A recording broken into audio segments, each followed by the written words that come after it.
Man, the IDF commander and Bibi Netanyahu are both admitting that their military is incompetent, that they cannot recognize between Hamas and civilians, and that they indiscriminately kill people by trying to say that the attack on the aid worker wasn't intentional, but unintentional, and that they uh, didn't know who was in the vehicles.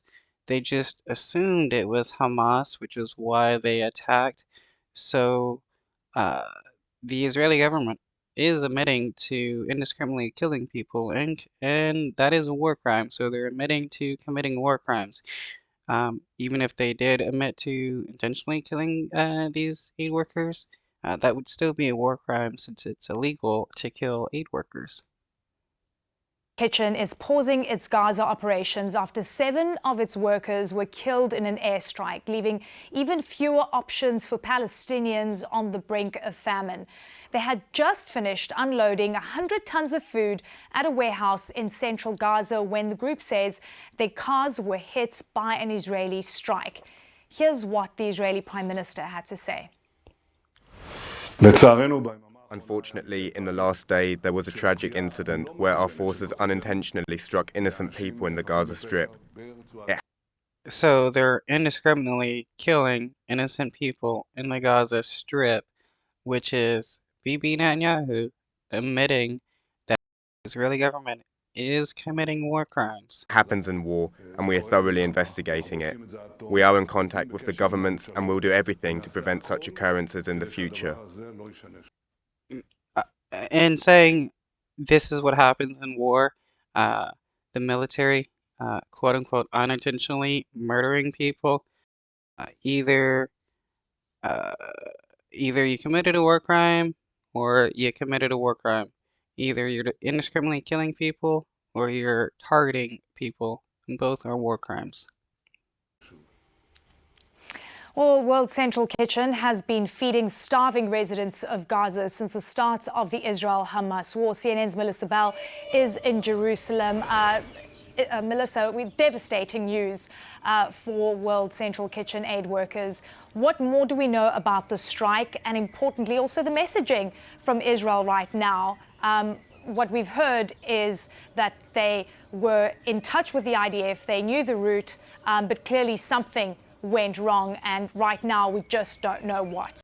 What went wrong was the IDF are so accustomed to murdering innocent people and get away with it that they could kill the aid workers and get away with it, but that's not happening because Poland, uh, they want some justice for their citizen dying, and Australia wants justice for their citizen dying as well. That's right. In fact, we've just been hearing from the IDF, Eleni, saying that its top general is personally going to review the information as it comes in as part of what's been described to us as the high-level probe that is being. Is this the same top general that reviewed the IDF murdering 3 Israeli hostages and saying that it was justified and basically rewarding the people who did it because that means nothing's gonna happen? Being launched to try and figure out what went on. As you say, according to World Central Kitchen, this was a convoy in a deconflicted part of Gaza. It had been delivering 100 tons of aid to a warehouse. The convoy was then leaving when it was hit. And when you look at those pictures of the aftermath of the strike, you can see on the armored car the World Central Kitchen logo clearly exposed. So Yeah, nobody is accepting that this was just an accident and that the IDF couldn't identify the people and stuff because, yeah, the vehicles are clearly marked.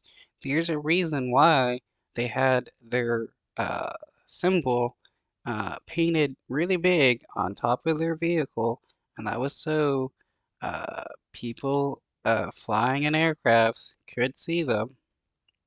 That will now be the subject of an investigation by the IDF. But of course, the fact that the World Central Kitchen, that has played, as you say, such a crucial role in getting aid to the hungry in Gaza, and let us bear in mind that it is 2.2 million people, according to the UN, that are.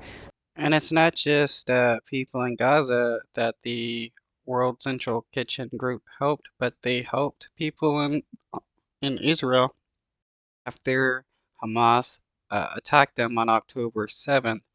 So it's not like they were just helping Palestinians. These people helped everybody around the world. They didn't care who you are. They only cared about was helping people who needed help. And the Israeli government killed them because they don't like people giving aid to Palestinians because they want to starve to death Palestinians. At danger of hunger, and half of the population of Gaza that is now facing famine. So this was critically needed aid coming to people who desperately needed it. The World Central Kitchen has played a crucial role because even as the land crossings have remained very difficult for so much of the aid that agencies are trying to get in, they had been delivering it by sea. So ships coming in from Cyprus, delivering the aid to a jetty that has been made off the edge of northern Gaza. And what we understand, Eleni, is that that aid that had just been delivered to the warehouse was indeed aid that had just been delivered to Gaza by maritime route. So the fact that World Central Kitchen is pausing its operations, really a devastating blow to the overall humanitarian picture in the Gaza Strip. And this is what the Israeli government wanted. They wanted to make aid workers so afraid of helping Palestinians that aid into Gaza would be paused or stopped so that they can continue their starvation tactics. Yeah, I mean, it's really devastating to see the images and the aftermath of this strike. Melissa, I also want to understand in terms of where to from here. The IDF says they're going to be embarking on an investigation at the highest level. You've got the US voicing their concern. The Australian Prime Minister also saying that there needs to be accountability. I guess everyone here needs to find out exactly what happened. In these sort of matters, how quickly will we hear from the IDF in terms of understanding why the strike happened on something that was... All they say is, oh, we made a mistake. There was a misidentification. There was miscommunication with other members. There was a breakage of procedure. They're gonna just make up whatever excuse to make it seem like it really wasn't the fault of the IDF, or even though they made a mistake, they're sad about it, which they're not. I mean, wouldn't have happened. clearly marked as aid workers. I suspect that the answers are going to have to come pretty quickly, Eleni, because as you suggest, it was the diverse background of these workers. There was an American-Canadian citizen, a British citizen, a Polish citizen, an Australian citizen, a Palestinian as well. And you've heard outrage expressed from all of their home countries, including the White House, which has spoken of its sorrow and concern about what might have gone on. So these countries are asking for urgent questions, as are the UN agencies that have so desperately been trying to get aid in and raise alarm bells about what's going on inside the Gaza Strip. We've been hearing, Eleni, from the head of the UN's agency that deals with relief in the occupied territories, pointing out that this is far from an isolated incident. It is 100.